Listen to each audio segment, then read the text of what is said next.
El verbo lavar en el idioma quechua es totalmente diferente y ahora te lo explico.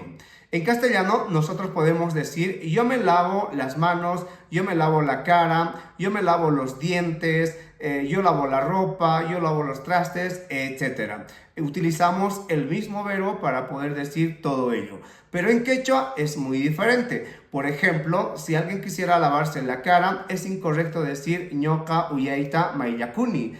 Lo más correcto tendría que ser ñoka uyaita uphakuni. Tendríamos que utilizar el verbo uphakui. Para lavarse la mano, para lavarse todo el cuerpo, pues sí, utilizamos el verbo mayakui. Entonces, ñoka ukuita mayakuni o ñoka makita mayakuni. Para lavarse la boca, utilizamos el verbo machikui y tendríamos que decir ñoka semita machikuni. Es incorrecto decir ñoka achaita mayani.